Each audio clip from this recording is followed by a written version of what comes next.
Bonjour à toutes et à tous, et bienvenue dans cette rediffusion des rencontres littéraires Clameur qui ont eu lieu le premier week-end de juin 2023 sur la thématique des orages. Vous allez entendre la lecture musicale animée par Sylvain Prudhomme. Nous vous souhaitons une bonne écoute. Bonsoir à toutes, à tous. Merci beaucoup d'être là. Merci à Clameur de nous accueillir. On est très heureux. On va commencer. Le spectacle dure à peu près 1 heure. Voilà. Et on a la chance d'avoir Faisal Sali avec nous. Oud. Voilà.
La vente a lieu dans 1 heure.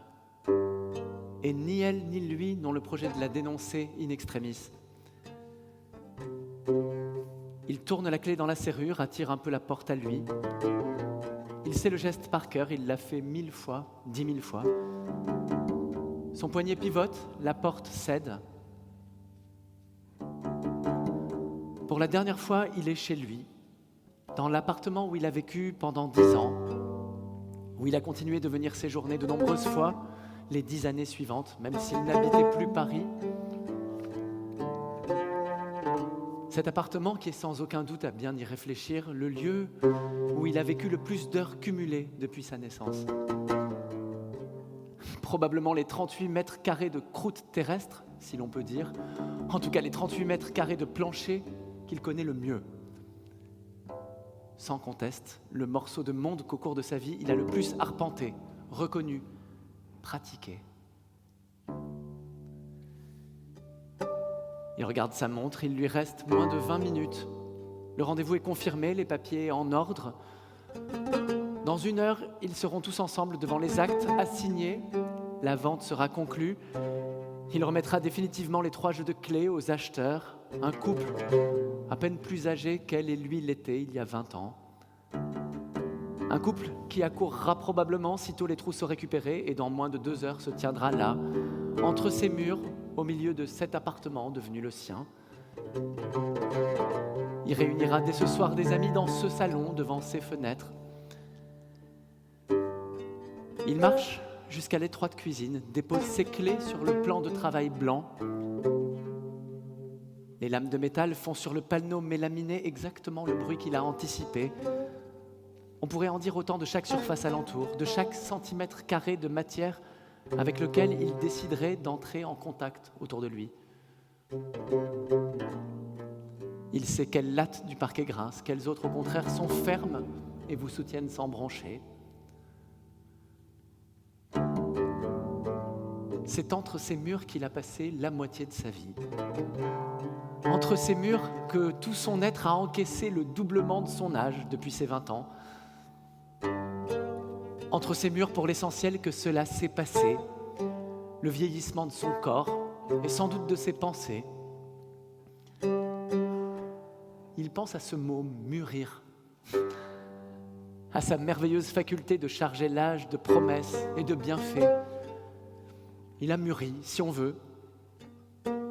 Mûri comme un fruit, il veut bien souscrire à cette image. Un fruit déposé là, entre ces murs, exposé semaine après semaine à la lumière entrée par les fenêtres. Un fruit abandonné aux salves de photons et jour après jour défraîchi, usé, fané, ridé, ratatiné. Il ne l'est pas encore tout à fait, mais c'est indéniablement dans ce sens que vont les choses. Bientôt, il faudra regarder la vérité en face, il sera vieux. Il refait à tout hasard le tour des placards, trouve sous l'évier de vieux produits d'entretien qu'ils ont oublié de jeter. Dans la chambre, il regarde les étagères qu'il a lui-même posées. Il se revoit en train de percer le mur pourri au-dedans, le bois sous la peinture depuis longtemps réduit en poussière. Il revoit les livres rangés pendant toutes ces années sur les rayonnages, remisés la semaine dernière seulement, fourrés dans des cartons à la hâte. Des 38 mètres carrés que comptent les 2 pièces, il n'est pas un recoin qu'ensemble ils n'aient façonné de leurs mains, découpé, vissé, assemblé, enduit, peint.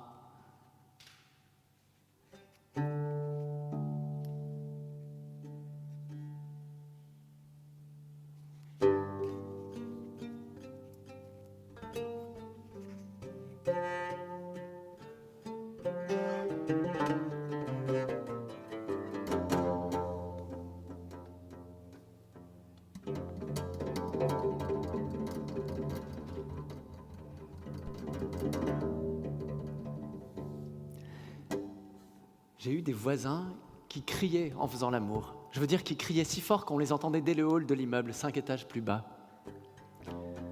Cela pouvait arriver à tout moment de la journée, le soir très tard, presque tous les jours, le matin très tôt, presque tous les jours aussi, parfois dès 5 heures du matin, dans l'immeuble encore tout entier ensommeillé, comme si au premier œil ouvert de l'un ou de l'autre, le désir se relançait, comme s'il leur était impossible de se trouver éveillés dans la même pièce sans qu'aussitôt leur ardeur se rallume. Et puis à d'autres moments moins prévisibles, en plein après-midi, en pleine matinée, des heures où vous étiez paisiblement à travailler, à prendre votre thé, à écouter de la musique. Je vivais déjà avec A. La cloison qui nous séparait d'eux n'était pas épaisse, quelques centimètres de briques tout au plus. À un endroit, il n'y avait même pas de briques, rien d'autre que la planche au fond de notre placard, qui était aussi la planche du fond de leur placard à eux, placard qui était celui de notre chambre, celui aussi de la leur. Bref, nous dormions à quelques centimètres d'eux, adossés à la même cloison très mince.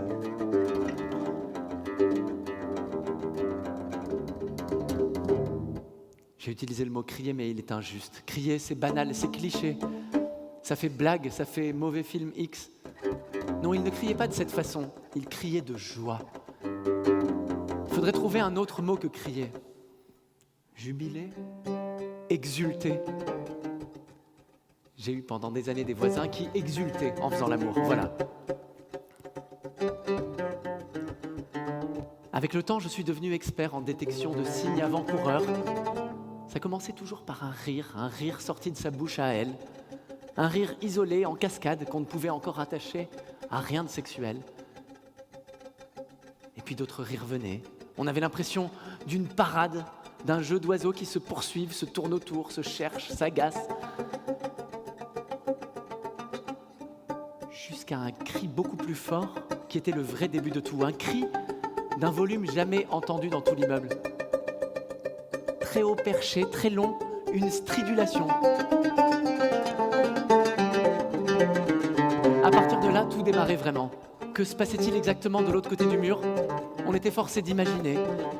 Je veux dire, Il était impossible, en entendant ce cri, de ne pas se mettre à imaginer 1000 scènes en train d'advenir. C'était plus qu'un cri, une provocation à l'imagination. Un défi lancé au fantasme de tout l'immeuble. Il y avait dans la voix de la fille une note de terreur, de panique, mais on y entendait aussi un immense éclat de rire. C'était de la terreur feinte, une terreur flatteuse, quelque chose comme une supplication, un « Oh mon Dieu, non, pas ça !»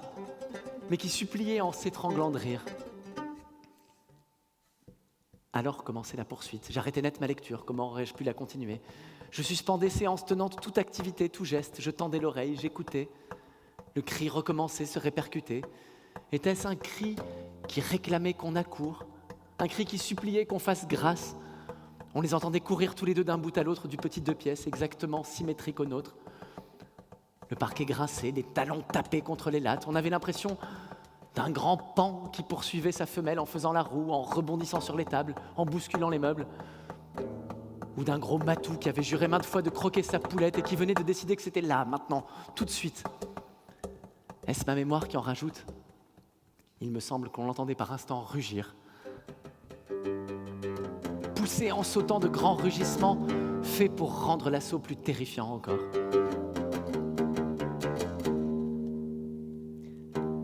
Le lendemain de la première fois, nous avons croisé dans l'escalier notre voisin du dessus, un célibataire incurable. Il avait l'air très inquiet. « Vous croyez qu'il faut qu'on prévienne la police ?» Je me rappelle la réponse de A, qui n'avait pu s'empêcher de rire. Qu'à son avis, ce n'était pas du tout la peine. Qu'ils avaient l'air, au contraire, d'aller très bien. Très, très, très bien.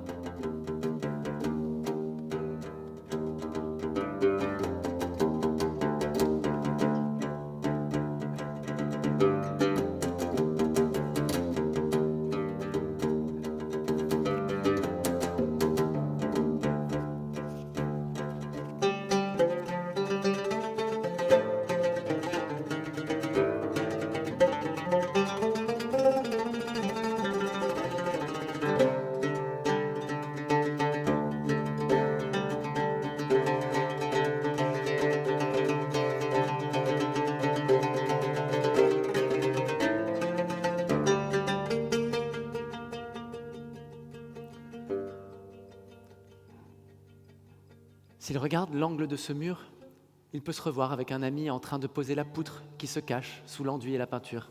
Une poutre jaune placée verticalement. Il se rappelle le magasin précis où il l'a acheté. S'il regarde les cloisons, il peut dire où passent les gaines électriques. C'est lui qui a creusé les saignées pour les encastrer.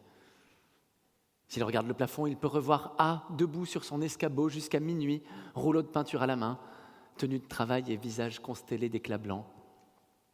S'il regarde le parquet à ses pieds, il peut dire, pour quelle raison très simple, les lattes sont plus foncées à cet endroit qu'ailleurs. Il peut décrire l'absurde salle de bain qui se dressait là, et dont il a, dès le premier jour, défoncé lui-même à la masse les parois, les faisant voler en éclats.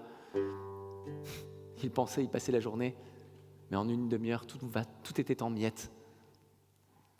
C'est toujours ainsi quand on casse, ça va très vite, c'en est vertigineux. Tout le temps qu'il faut pour construire. Et comme détruire est simple.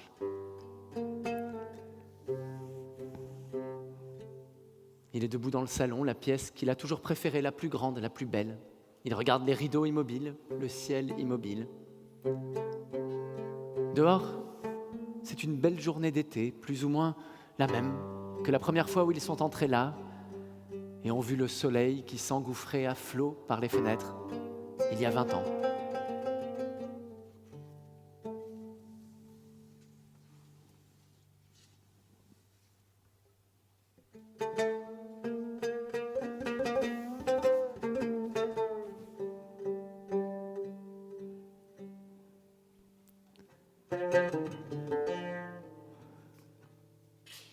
La lame vibre dans l'air, au bout du bras affaibli. Elle fait de grands moulinets dans le ciel, tape par moments contre une branche. Le vrombissement du moteur est coupé d'un grand bang. Les muscles du vieil homme encaissent la secousse. La lame rebondit, ripe, s'en va frôler le genou dénudé. À mon tour, grand-père, je te relais. Grand-père, à mon tour, tu vas te faire mal.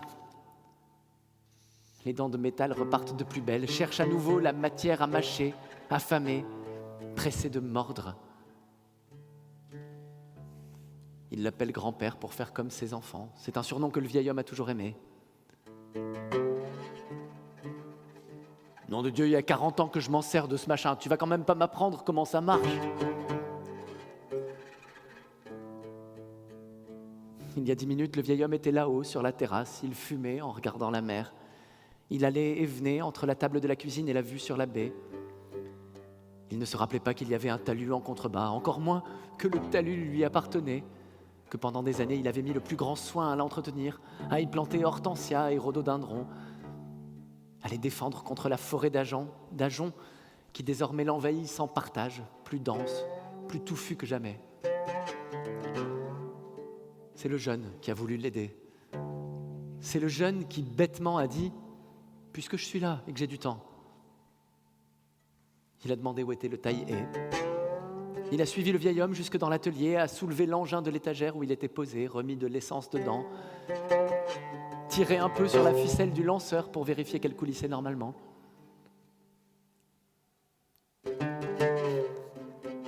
Il est descendu dans le talus, a tiré une fois sur la poignée, puis une deuxième, une troisième. Le moteur est parti, s'est mis à pétarader dans le silence de la baie, désordonné, teigneux. Alors le vieux a changé d'avis. « Donne !» Cela dit en tirant pour lui arracher l'engin, manquant les découper tous les deux. « Donne, je te dis, tu crois pas que je t'ai attendu pour m'en servir ?» Le jeune a un peu résisté, s'est fait engueuler, a fini par céder en pensant « Quel con ! Quel con d'avoir parlé de ce taille-haie !» Il a regardé le vieil homme saisir l'appareil vrombissant, le brandir devant lui allumé déjà. Il a vu son visage changer, prendre un air perdu. Étonné soudain de découvrir le taille-haie si lourd, si pareil à une bestiole féroce, méchante, avec ses crachats de fumée, son ventre rouge vif, son réservoir luisant d'essence, sa lame longue comme celle d'un sabre, dentelée de chaque côté comme le nez d'un poisson-scie. « Donne-moi ce taille-haie, grand-père. »« Non. »« Donne-le-moi, c'est moi qui voulais débroussailler. »« Non. » « Écoute-moi, grand-père, on va pas se disputer. » Cela dit en criant pour se faire entendre, l'engin plongeait déjà dans les fourrés, sectionnant, foyant, tailladant, projetant de toutes parts. Le vieux, irrécupérable déjà, comme parti, possédé, sourcils et visages couverts d'éclats de branches, se retournant juste le temps de le narguer d'un grand sourire. « Eh ben non, je t'écoute pas. Je fais comme tes enfants, tu vois, j'écoute rien. »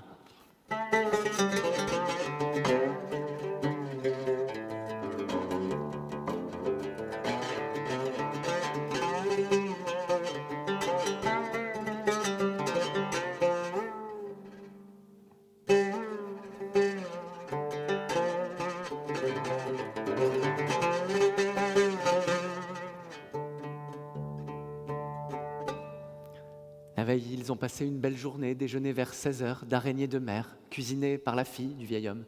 « Ton plat préféré, papa ?»« Non, ma chérie. »« Ah bon, t'aimes plus ça ?»« Non. »« Avant, t'adorais ça ?»« Non !» Cela répété d'un ton à la fois catégorique et rieur, comme s'il conservait le désir d'être agréable, de ne pas la froisser, voulait montrer qu'il ne lui en voulait pas de cette idée incongrue. « T'aimes plus ça, les araignées ?»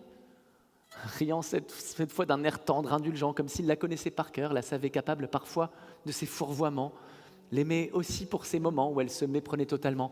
« Non, je crois pas, ma chérie. » Comme s'il n'avait pas toute sa vie fait ses délices des fines pâtes broyées entre ses molaires, comme s'il n'avait pas des dizaines de fois posé ses propres casiers pour en attraper,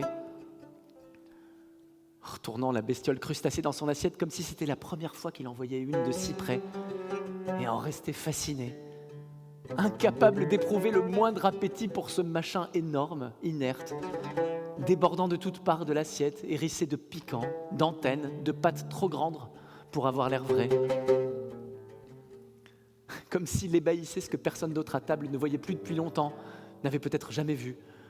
La bizarrerie au fond de bouffer ça. L'étrangeté d'être prêt à empoigner pince et marteau pour attaquer par tous les défauts de la cuirasse une cousine des tarentules et des scolopendres, se délecter d'en arracher pan par pan l'armure, s'évertuer à en atteindre le cœur pour gagner le plaisir d'y pomper quelques grammes de pulpe et de jus iodé. Ça te fait pas très envie, hein? Éclatant franchement de rire à présent, et elle avec lui. Bah, faut quand même avouer que ça a l'air dégueulasse. Attrapant un fou rire tous, adultes comme enfants, estomaqués et ravis à la fois de sa franchise. Stupéfié de le voir se lever son assiette à la main, marcher jusqu'à la poubelle sous le meuble de la cuisine, appuyer sur la pédale pour l'ouvrir. Il laissait tranquillement glisser le grand crustacé intouché, tout entier, au trou, intact. Pof! Un pof un peu lourd au fond du sac rempli de déchets. Amorti par les pattes, obligé de se replier pour passer. Je te ferai de la viande la prochaine fois. Oui.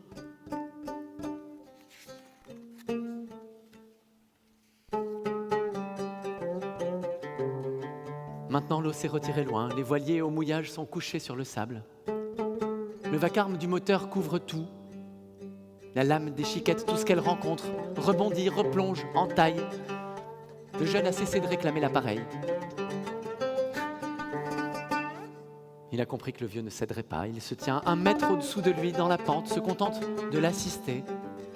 Il lui indique un rameau qui pointe à hauteur de visage, une liane qui enlace sa cheville. Il ramasse les branches coupées à mesure qu'elles tombent et s'enchevêtrent à ses pieds. Ils ont pris leur rythme et finalement le vieux s'en sort et le jeune l'encourage, le guide, le porte, s'exclame à chaque branche qui cède.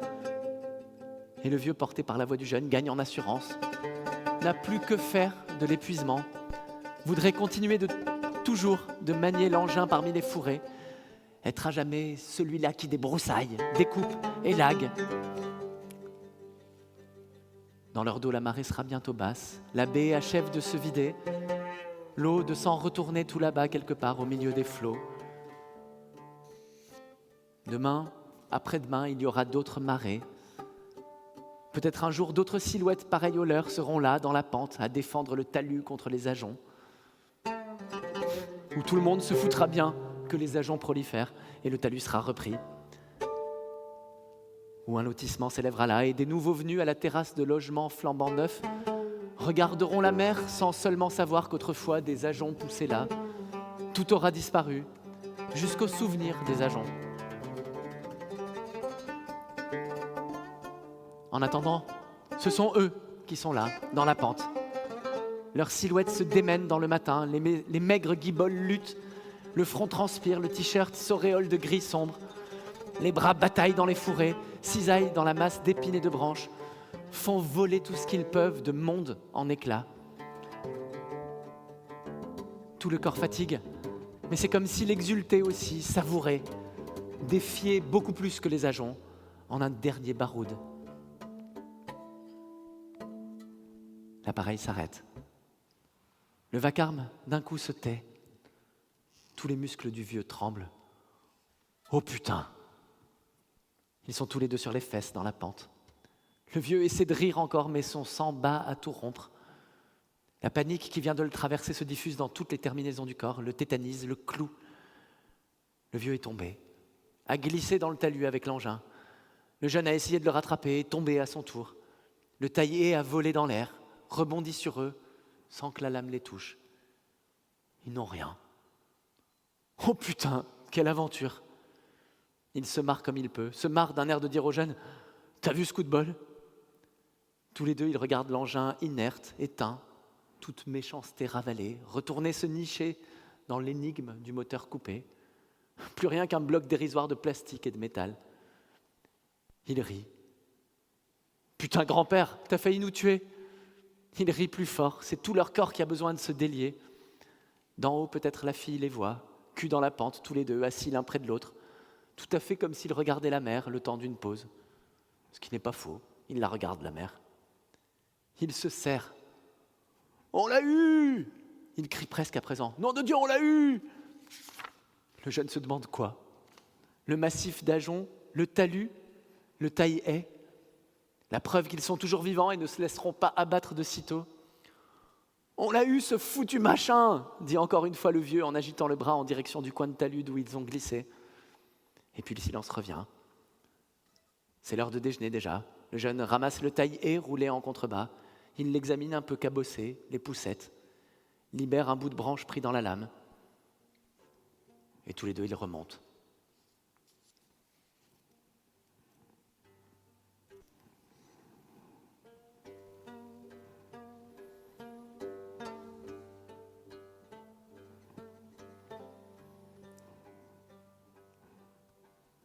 Il va pisser tant qu'à y être.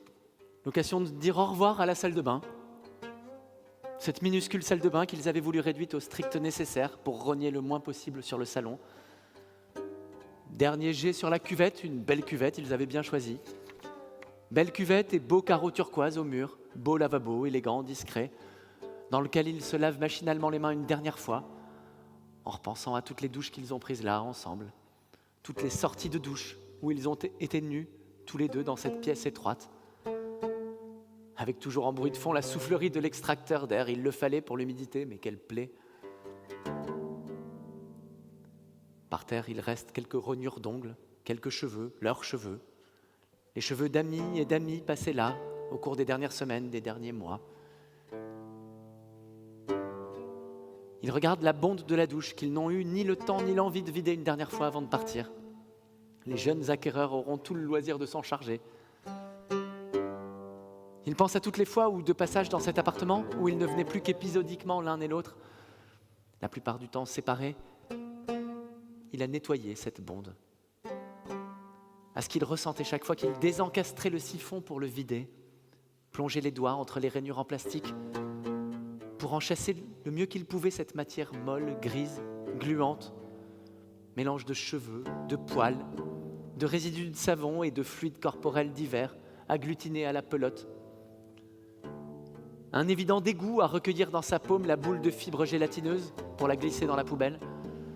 De la répulsion, mais aussi un rien de fascination, un vertige, à penser à tout ce qui se trouvait concentré là de leur vie, tout ce que ces quelques grammes de matière disaient d'eux, de leurs secrets, de leur corps, de ce qu'avait fait leur corps au cours des semaines précédentes. Le vertige de savoir que c'était là, dans ses mains, les pièces à conviction les plus irréfutables pour quiconque aurait voulu savoir leurs secrets. L'impression d'un substrat de vérité déposé là, devant lui, un concentré dont ses yeux myopes ne pouvaient rien connaître, mais qui aurait pu tout dire à qui aurait voulu savoir.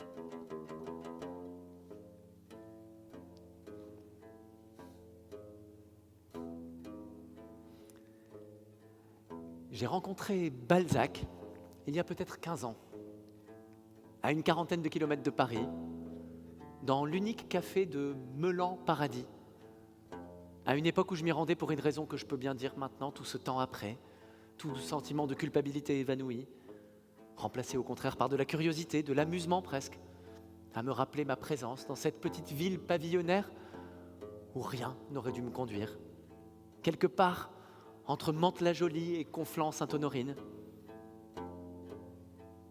Attiré là seulement par ce nom lu un jour d'humeur badine sur une carte du réseau ferré transilien, le paradis. Joint à l'éloignement de la destination, 1 heure au départ de Saint-Lazare. Gage de la discrétion voulue non seulement par moi, mais par l'ami avec qui j'allais là, introuvables l'un et l'autre. Avions-nous pensé le jour où nous avions décidé d'en faire notre lieu d'échappée clandestine, à bonne distance de nos vies amoureuses respectives, que nous avions d'un commun accord choisi de ne pas chambouler, cela dès les premières heures ensemble, si intense fut le désir entre nous, si évidente l'attraction commandant à nos corps de sécher le bureau, pour plusieurs vendredis matins par mois, monter dans un train de banlieue et venir s'enlacer là, loin de tout regard compromettant, vu seulement de pères et de mères de famille inconnus, de collégiens eux-mêmes affairés à fumer en douce, de jardiniers concentrés sur l'entretien de pelouses désertes.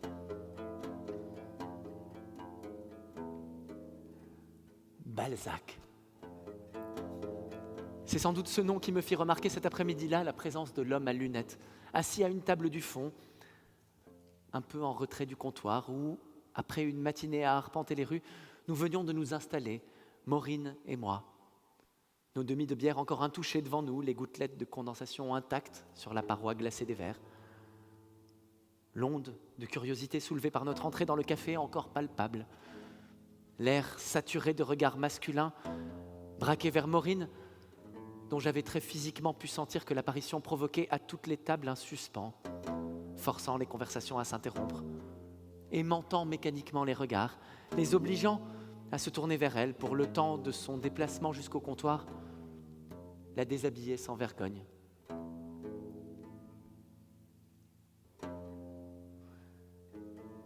Les conversations avaient lentement repris alentour. J'avais levé mon demi vers celui de Maureen lorsque le barman se tourna vers le fond de la salle.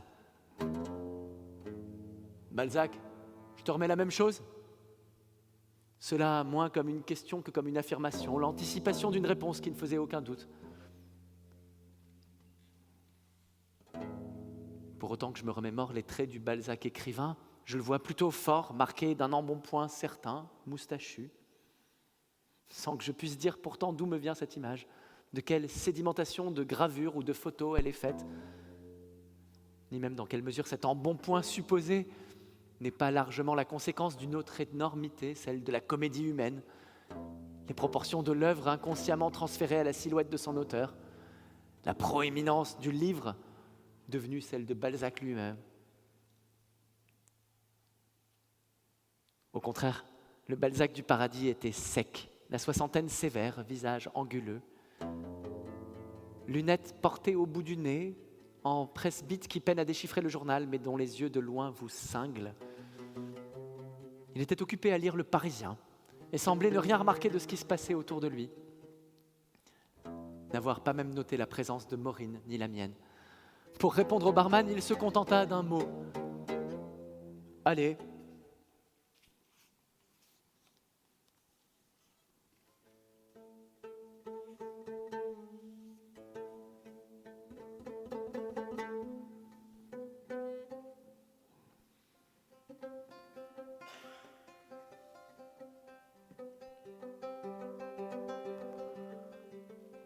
Plusieurs années passèrent. Maureen et moi cessâmes de nous voir, tristes l'un et l'autre de constater le reflux de l'attirance entre nous, impuissants à rien y faire, pire que cela, incapables de trouver en nous l'énergie de désirer seulement lutter contre cette érosion. Un jour, je tombais par hasard sur un article qui annonçait la vente du château d'Ardricourt, ex-résidence de l'empereur Jean Bédel Bokassa, à 2 pas de Meulan-Paradis. Nostalgie, prescience que quelque chose m'attendait là-bas. Le lendemain, je posais ma journée et filais gare Saint-Lazare. J'arrivais dans la rue principale. Le café n'avait pas changé. J'entrais. Balzac y était, assis à sa table. Je lus dans ses yeux qu'il me reconnaissait, que toute la scène de la marche avec Maureen lui revenait intacte. Il me fit signe de venir m'asseoir avec lui, commanda 2 picombières. Nous bûmes. Sans que j'aie besoin de lui poser la moindre question, il me raconta qu'il était venu au paradis pendant des années avec un homme dont il était fou. Puis l'homme était parti, sa vie avait repris son cours, avec les responsabilités qui étaient les siennes, paternité de 3 enfants, gestion d'une entreprise de fabrication de composants électroniques qui allait se développant à toute allure. Des années étaient passées. Un jour, il s'était proposé d'écrire un roman, une vieille idée qui lui trottait dans la tête depuis des années. Il avait repensé au paradis. Pendant 1 an, il était venu 1 jour par semaine travailler à cette table, écrivant des centaines de pages, bouclant le livre plus vite encore qu'espéré. Et puis sa vie professionnelle n'avait cessé de s'intensifier, la taille de son entreprise de croître. À présent, il avait la charge de 3000 employés dans 4 pays. Je le regardais, vêtu de la même polaire étroite que 7 ans plus tôt, lunettes toujours aussi sévères, le journal seul différent entre ses doigts, plusieurs milliers d'exemplaires du Parisien passés dans ses mains depuis la fois précédente. Autrefois, je venais là pour flirter, pour écrire, pour faire tout ce que ma vie ne me permettait pas de faire. Maintenant, je viens simplement pour respirer, ne rien faire, justement. Il me montra les 2 téléphones éteints près de lui. Le pire, c'est qu'il ne se passe rien. Qu'on ne rate rien d'indispensable, jamais. Au début, j'avais toujours peur qu'on me cherche, qu'on s'inquiète, que mon absence nuise à des arbitrages, retarde des décisions. Maintenant, je sais qu'il n'en est rien. Ce que je n'ai pas tranché dans la journée, je le tranche le soir, en quelques minutes au lieu de plusieurs heures. Qu'arrive-t-il de si important au cours d'une journée qu'il soit trop tard le soir pour y faire face ? Il souleva son verre de picon avec un sourire et en but la dernière gorgée. Le comble, c'est qu'il ne le voit pas. Depuis 8 ans maintenant, je viens là chaque vendredi et personne encore ne s'en est aperçu. Pas même mon assistant, pas même mes collaborateurs les plus proches. Je savoure ici chaque seconde. Je goûte les heures comme si j'avais l'éternité devant moi. Et c'est comme si là-bas, pendant ce temps, la journée n'avait pas existé. À mon retour, je replonge très exactement dans le temps que j'ai laissé. À la place que j'y occupais le matin, plus calme seulement, quant à moi, l'esprit plus vif.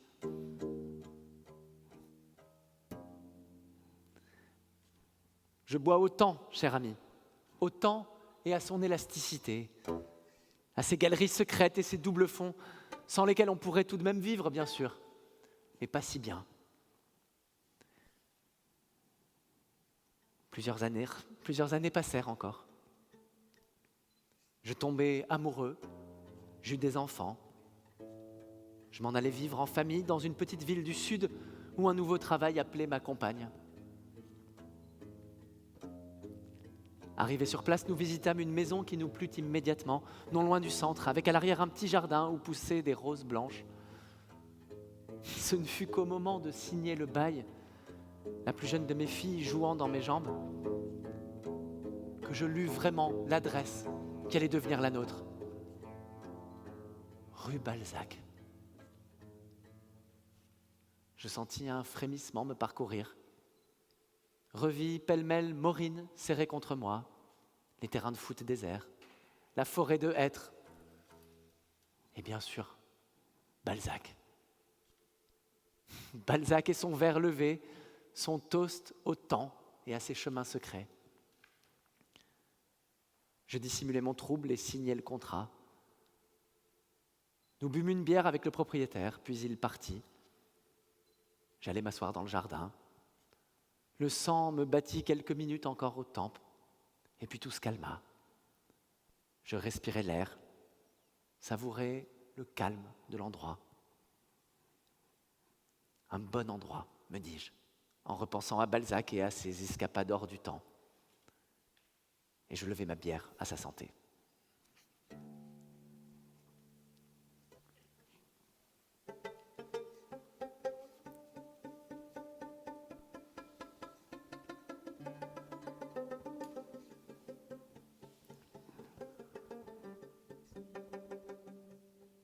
Il revoit la petite table qui lui a longtemps servi de bureau et qui était là encore la semaine dernière, appuyée contre le mur. Revoit les assiettes posées dessus, les soirs où les invités n'étaient pas trop nombreux. Mais le plus souvent, les assiettes étaient sur les genoux, remplies sans façon, de pâtes cuisinées à la hâte et de samoussas achetés à l'épicerie indienne du coin. La table poussée dans un coin, réduite au rôle de dessert, si le mot n'est pas trop guindé, de débarras à cadavres de bouteilles et à canettes converties en cendriers, en tout cas. C'était une table sans grande valeur, de fabrication industrielle, dont ni A ni lui n'auraient jamais cru une seule seconde que toutes ces années après, elle serait toujours là, fidèle alliée de leur vie. Mais n'en va-t-il pas ainsi d'innombrables objets autour de nous, débarqués un matin dans notre existence presque par hasard, sans que nous le réalisions bien, et qui au jour de notre mort sont toujours là, Et sans jamais le décider vraiment, nous avons fait notre vie avec eux.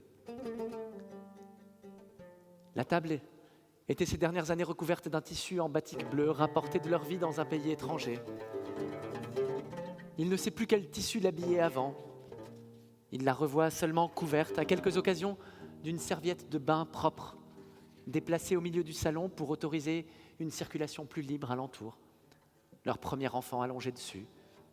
Visage plaqué de côté contre le tissu, pipette de sérum physiologique dans le nez.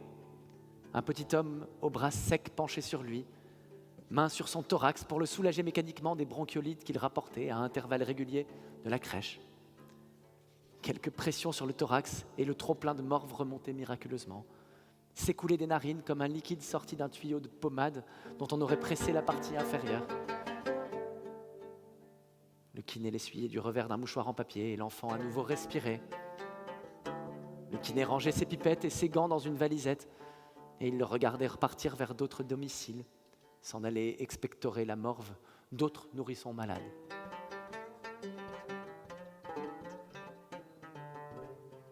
Il n'y a plus de table, plus de canapé-lit. L'enfant qu'on allongeait parfois sur la table a aujourd'hui 11 ans, un petit frère de 7.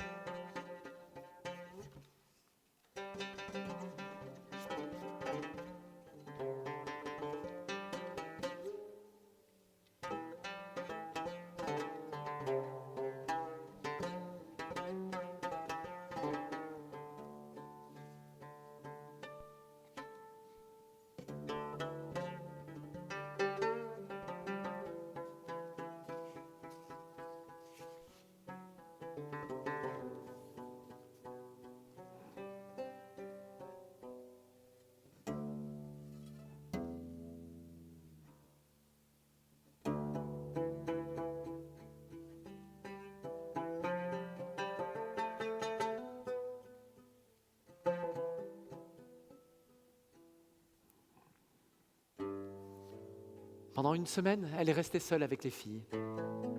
Il avait du travail et elle l'a devancé sur la route des vacances. Maintenant, il est là. Arrivé par le bateau de 17h, la mer est agitée, le vent d'avril soulève des embruns qui vous fouettent le visage. Le temps breton comme on l'aime, elle a souri en l'accueillant. Il a embrassé les filles, il a embrassé elle. Ils se sont mis tous les 4 en route vers la petite maison que lui prête pour Pâques sa grand-mère, de l'autre côté de l'île. Et tout allait bien. Un début de vacances familier, sans heurts. Ils espéraient avoir le temps de profiter un peu de la lumière sur la terrasse, boire un verre devant les dernières lueurs sur les champs. Il était joyeux. Avait cette excitation toujours un peu effrayante de chien fou. Et puis ils ont traîné, joué avec les filles, tardé à les coucher. Maintenant il est 10h passées. Dehors, tout est noir, le vent souffle. On l'entend qui s'engouffre par rafales dans le conduit de la cheminée. Je ne sais pas ce qui m'arrive, je suis épuisée. Elle dit ça sans y penser, comme à elle-même.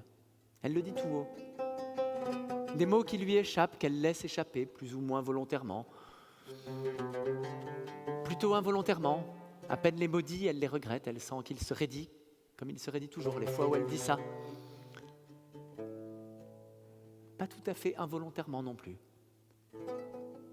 Je suis épuisée. Elle le souffle juste assez haut pour qu'il entende. Et en disant cela, elle ramasse au pied du canapé un de ces magazines de déco qu'il déteste, qu'il a longtemps détesté en tout cas. Avec le temps, il faut reconnaître qu'il s'est assoupli ou ramolli. Au fond, elle ne sait pas si elle s'en réjouit tant que ça. Maintenant, elle attend, guette la riposte. Fatiguée de quoi ? Elle sait d'avance les mots qu'il va dire. Fatiguée de quoi ? Tu m'as dit que tu avais dormi 11 heures. Mais non, il se retient. Se contente de s'asseoir sur une chaise à côté du canapé, d'attraper lui aussi un livre, de se plonger dedans, imperturbable. Les filles à l'étage dorment, ils sont seuls tous les deux en bas. Il se tait. Elle sait ce qu'il pense. Est-ce que les filles avaient besoin d'une histoire de 40 minutes ? Est-ce qu'une histoire de 40 minutes était franchement indispensable au bon sommeil des filles ? Il y a 2 heures encore, il était enjoué, léger, charmant. Maintenant, il est ce roc, ce bloc taiseux, indéplaçable, hostile.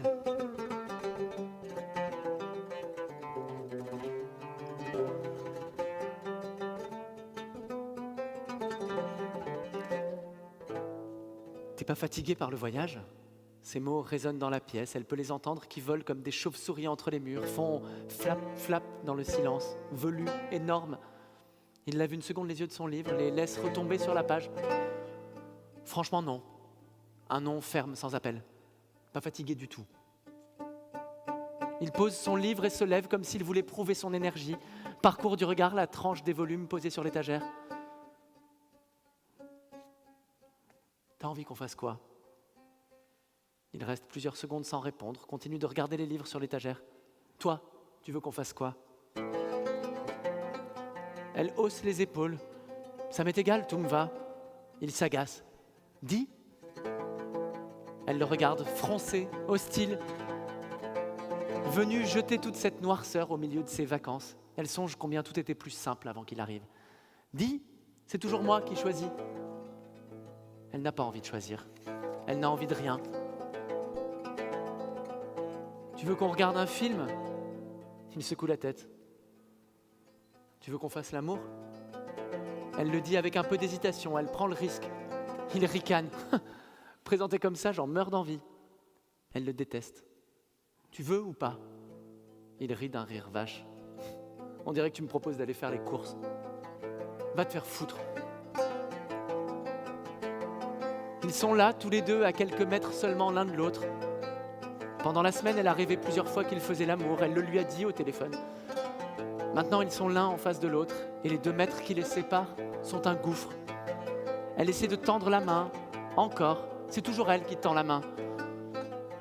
On est fatigué. Pas moi.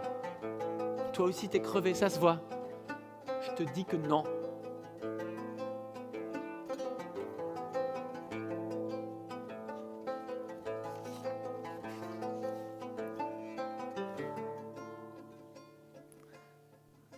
Cette nuit-là, il pleut. Les murs de la maison sont épais. D'habitude, il ne laisse presque rien filtrer des bourrasques au dehors. Mais cette nuit-là, elle entend. Elle se réveille, elle devine qu'il tombe des seaux, que dehors, c'est l'orage. Elle reste longtemps les yeux ouverts dans le noir, à écouter le vent qui mugit dans la cheminée, à imaginer les nuages qui passent dans la nuit, l'eau qui par rafale fouette les ardoises et les murs. Elle le regarde qui dort près d'elle, qui ne saura rien demain de la tempête, n'aura pas même entendu qu'un orage leur passait dessus. Elle regarde la lourde masse de son corps allongé près d'elle, ce corps qu'elle a maudit hier soir, puis qu'elle a laissé jouir dans le sien, comme il a déjà joui 1000 fois en elle. Ce corps que demain elle verra de nouveau debout, de nouveau vivant, animé, léger ou lourd, selon les moments, capable tantôt de lui plaire, tantôt de l'agacer si fort. Ce corps avec lequel elle a décidé il y a des années, jusqu'à nouvel ordre, de composer. Elle se serre contre lui, elle dort. Interminablement, elle dort. À son réveil, il est midi. Pas possible, midi. C'était donc vrai qu'elle était fatiguée. Elle saute du lit, se précipite vers la terrasse. Dehors, le ciel est blanc. La terrasse jonchée de feuilles arrachées par l'orage. L'eau a laissé ça et là des flaques, les ardoises brillent. Les filles bullent dans des chaises longues, un livre dans les mains. Leur père prépare des cannes pour aller tout à l'heure à la pêche. « Maman, regarde ce qu'on a trouvé avec papa !» crient les filles en se levant pour lui montrer une boule brune posée sur la table. Elle tient le nid dans ses mains, examine les brindilles lovées avec minutie, le goulet dessiné avec grâce, la trame serrée, le ventre pansu, profond comme une besace. « Penche-le !» demandent les filles. « Mets ta main dessous et penche-le, tu vas voir !» Elle regarde à l'intérieur, aperçoit de fines plumes, un peu de duvet blanc. Elle penche le nid. Un œuf tombe dans sa main. Un petit œuf rose et gris, d'un genre qu'elle n'a jamais vu. Pas mal, hein ? Elle fait oui avec la tête. Les filles exultent. Elle les regarde, qui replongent dans leur chaise longue, regarde le père, affairé à ses bas de ligne. Elle voit qu'il la regarde aussi. Elle le sent détendu, apaisé, aussi impuissant qu'elle à expliquer la soirée de la veille. Elle met de l'eau à chauffer pour son thé, tire une chaise, s'assoit près de lui. L'orage a lavé les ardoises et les chemins, lavé le ciel, lavé jusqu'à la mer étale au loin. Le regard fend l'air. Devant la maison, les champs mouillés brillent.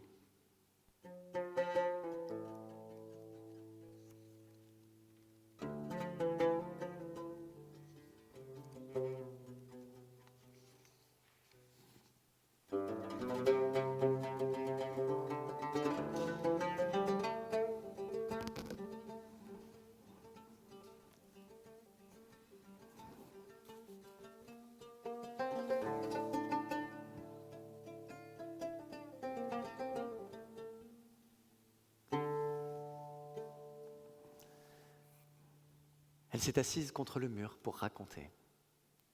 1 an a passé depuis cette nuit-là. Elle ramène les genoux entre ses bras, commence son récit d'une voix calme. Dans son histoire, c'est d'abord le matin, il fait beau. La lumière doute et vive. La mer est là, tout près.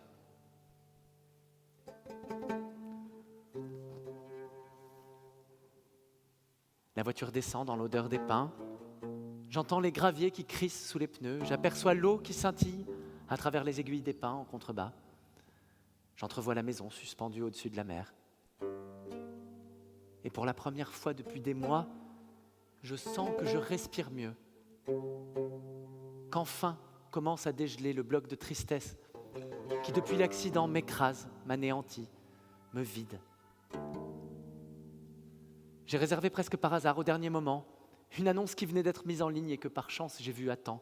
Ça a l'air bien, j'ai dit au père de mes enfants. J'ai l'impression que c'est au bord de la mer, j'ai ajouté prudemment, sans trop dire que les photos étaient sublimes, que l'endroit semblait fou, que c'en était suspect. Maintenant, la propriétaire nous conduit jusqu'à la chambre. Et tout ce que j'avais vu sur les photos est vrai. À l'extrémité du couloir, c'est une vraie terrasse suspendue au-dessus de l'eau. Une terrasse gigantesque et ombragée à la fois, au bout d'une chambre toute simple, spacieuse, mais simple. Je me rappelle que c'est le mot qui me vient, que tout ici est simple. Et la seule pensée de ce mot me soulage. J'ai l'impression qu'ici, enfin, je vais pouvoir me reposer, me réparer, commencer de soigner l'infinie fatigue qui, depuis des mois, me cloue.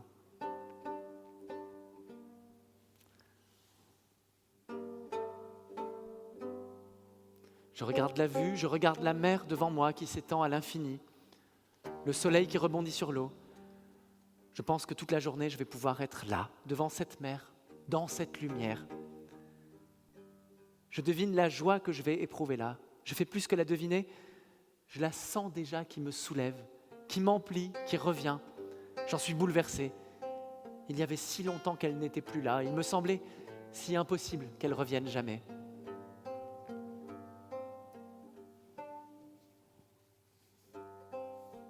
Il n'y a qu'un lit double dans la chambre et au début, la propriétaire s'inquiète de nous voir arriver tous les 4.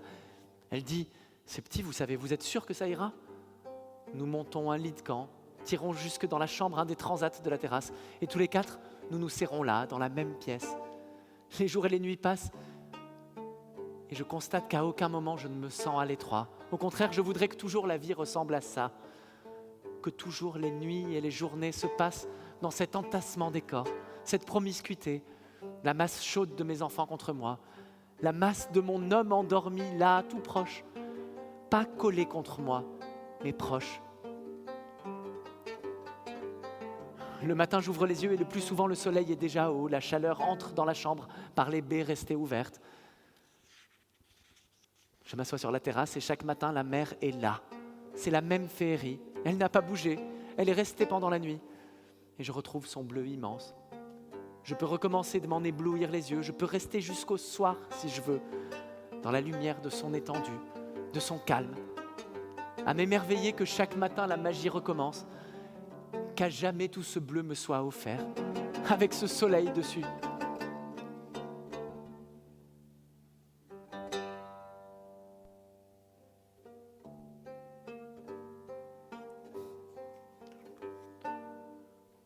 Ce sont des vacances où j'oublie, des vacances où je nage, où après quelques heures à lire, invariablement je descends plongé dans le bleu. Je plonge à l'endroit que je sais, entre deux rochers assez écartés. Je sens la fraîcheur de l'eau qui d'un coup m'enveloppe. Je refais surface et tout est inversé. La terrasse là-haut, minuscule, avec la rambarde d'où les enfants me hèlent. La baie qui de toutes parts m'enveloppe, me ceinture, me tient.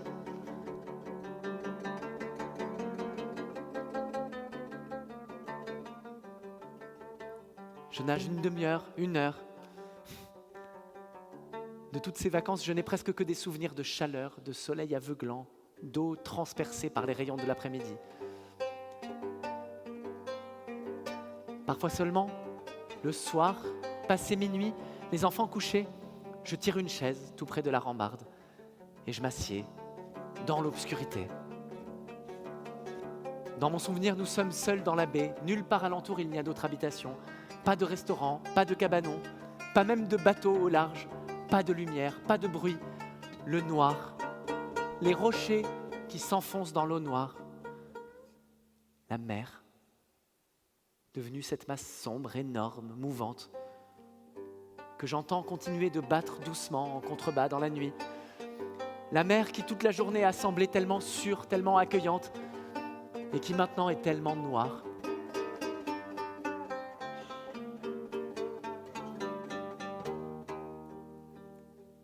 Et puis, le dernier soir arrive. Cela fait 10 jours déjà que je repousse le départ. Le père de mes garçons a dû s'en aller reprendre le travail. Le temps tire en longueur. Je suis resté seul avec mes fils un soir de plus, puis un autre, puis encore un autre. Maintenant, c'est vraiment la fin. Il est 2h du matin, le départ est prévu à 6. Les garçons dorment. J'ai fini de faire les valises, tout est prêt. À l'aube, il n'y aura plus qu'à monter en voiture et à nous en aller. Je reviens m'asseoir une dernière fois sur la terrasse. Je regarde le noir de la mer et du ciel. Je me rappelle l'état dans lequel je suis, la gratitude que j'éprouve vis-à-vis de ce lieu, la calme certitude de ce que je lui dois. Là, je suis revenu à la vie. Là, j'ai retrouvé la joie. Là, non seulement j'ai été heureuse, mais j'ai su dès la première seconde que j'allais l'être. Tous mes sens immédiatement me l'ont dit. J'ai retrouvé non seulement ma joie, mais ma faculté d'en deviner le retour. J'ai vu que je pouvais toujours me fier à mes sens, que c'était toujours là, que je savais qu'il n'y avait qu'à m'écouter.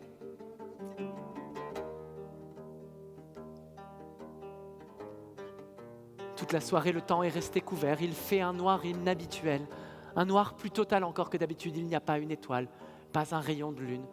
Le ciel est bouché, sans plus un souffle d'air. Tout là-bas, au large, des éclairs zèbrent le ciel, allument sur la mer des lueurs oranges, presque rouges.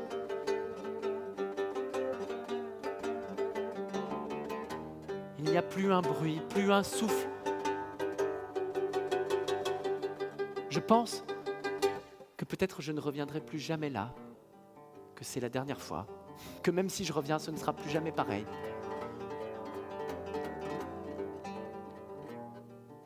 Alors d'un coup, je veux descendre. Je veux dire au revoir à cette baie qui m'a rendu à la vie.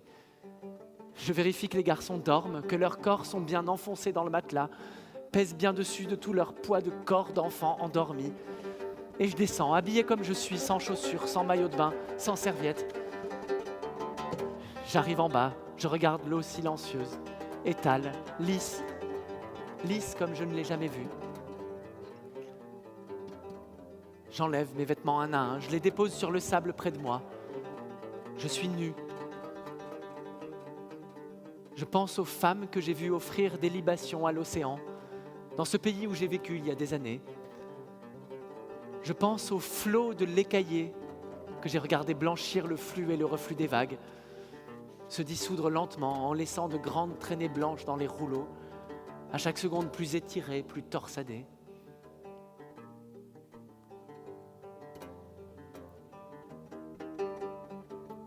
J'entre dans l'eau, jusqu'aux chevilles, jusqu'aux genoux, jusqu'à la taille. Je regarde l'immensité du ciel au-dessus de moi, sans la moindre étoile, sans le moindre rayon de lune.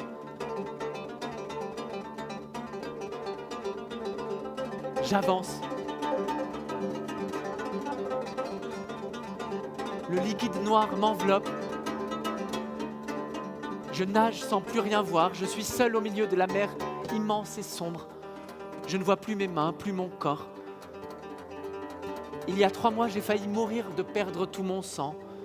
J'ai senti la vie qui s'en allait de moi, qui m'abandonnait, s'enfuyait de moi, laissait mon corps à sec. Et voici que je renais.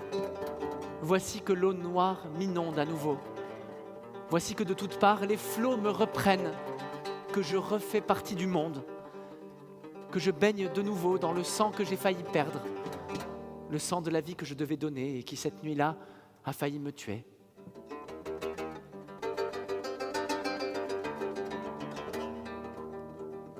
Alors, une étincelle surgit au bout de mes doigts. Une étincelle, puis une autre encore. Mon cœur bat très fort. Je suis heureuse, je tremble.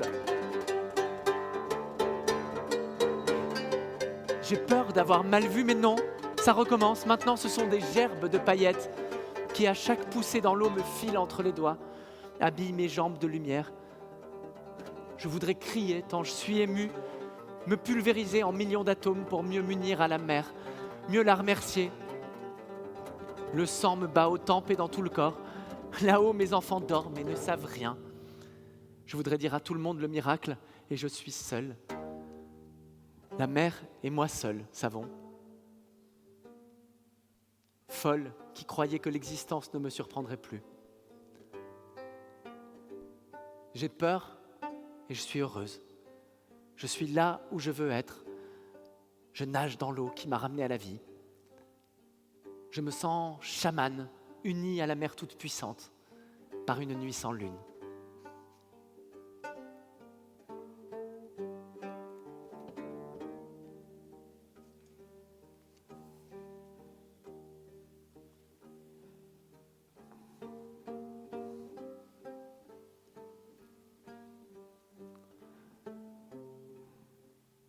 Il est l'heure. Il regarde une dernière fois la pièce vide, se remémore une dernière fois sa silhouette debout entre ses murs, dans cette lumière, devant ses fenêtres. Revoit ce matin où elle était sortie de la douche et s'était mise à s'affairer à 1000 tâches, sans prendre la peine de s'habiller. Était restée nue à vivre sa vie pendant qu'il la regardait, assis à son bureau. Bien sûr, il avait fini par se lever et l'attirer contre lui, se déshabiller à son tour. Mais pour une fois, il avait attendu. Il l'avait laissé continuer un long moment d'abord. Il avait pris son appareil, elle avait photographié, en train d'aller et venir sur le parquet où ses pieds mouillés déposaient des empreintes sombres. Elle avait vu l'appareil et avait souri. Elle s'était mise à poser imperceptiblement, puis de plus en plus ostensiblement. C'était un peu cambré en riant dans le contre-jour, des poses pour jouer, devant les voilages bleus qui laissaient filtrer le soleil. Il pense à ses photos qu'il a faites. Il pense à toutes celles qu'il aurait pu prendre et n'a jamais prises. Cette fois, il s'en va.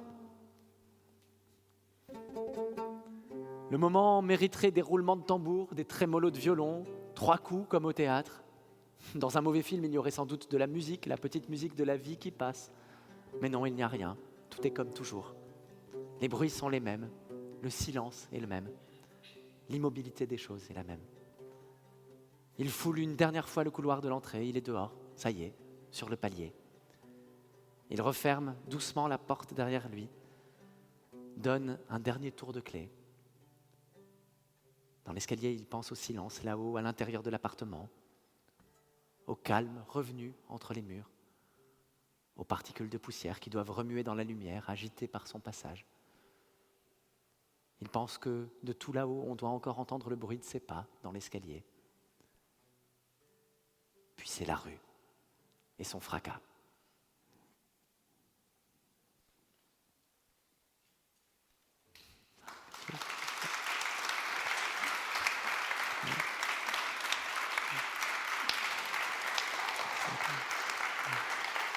Merci beaucoup, Christophe.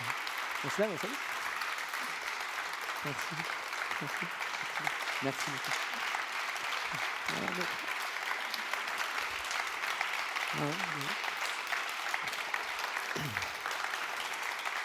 Faisal Sali. Voilà. Sylvain Prudhomme.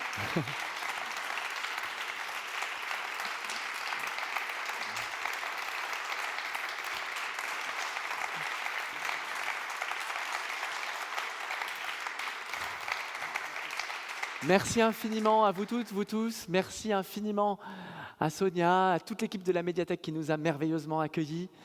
Merci infiniment à l'équipe technique aussi, à Guillaume, Martin, Romain qui nous ont accompagnés merveilleusement. On est très heureux et merci beaucoup, beaucoup à vous toutes, vous tous. Merci. Vive Clameur.